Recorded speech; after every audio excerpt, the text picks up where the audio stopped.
আওয়ামী লীগ কি চাঁদের দেশ থেকে এসেছে না মঙ্গল গ্রহ থেকে এসেছে ভাই? আওয়ামী লীগ চাঁদের দেশ থেকে আসে নাই, আওয়ামী লীগ মঙ্গল গ্রহ থেকে আসে নাই। আওয়ামী লীগ একটা সময় এদেশের মা মাটি এবং মানুষের মন জয় করে একটি প্রতিষ্ঠিত দল হিসাবে দাঁড়িয়েছিল সিংহের মতো গর্জন দিয়ে। হয়তো সেই আওয়ামী লীগের ভিতরে কিছু খারাপ লোক ঢুকে গিয়ে আওয়ামী লীগকে কলঙ্কিত করেছে। একটা মানুষের দোষ ত্রুটি থাকবে। আওয়ামী লীগের যেরকম বদনাম আছে তাদের কিছু ভালো কাজ আছে। আওয়ামী লীগের যেরকম দুর্নীতির বদনাম আছে তাদের অনেকগুলো মেগা প্রজেক্টের ইতিহাসও এদেশে আছে।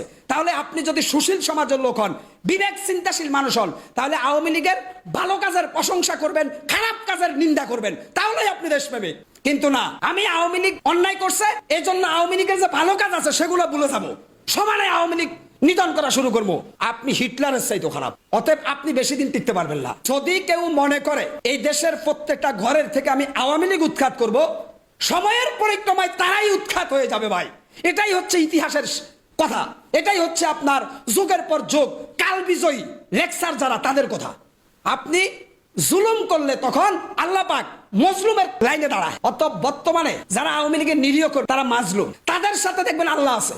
আপনি একজন নিরীহ কর্মী যে কোনো অপরাধ করে না, আওয়ামী লীগ করে, তার গায়ে একটা ফুলের টোকা দেওয়ার অধিকার রাষ্ট্র, সমাজ, পরিবার এবং ইসলাম কেউ দেয় নাই। কেন আপনি আওয়ামী লীগের নিরীহ কর্মীদের গায়ে হাত তুলবেন? তাহলে দেশটা কি আপনার বাপ দাদার পৈতৃক সম্পত্তিটা?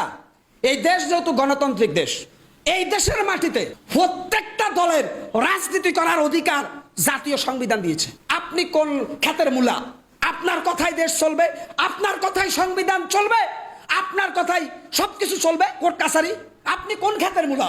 সাদাকে সাদা বলতে শিখুন, কালোকে কালো বলতে শিখুন, তাহলেই এই দেশ এগিয়ে যাবে, এদেশের জনগণের ভবিষ্যৎ আলোকিত হবে। আর না হলে এভাবে কাদা ছোড়াছুড়ি করলে এই দেশ একদিন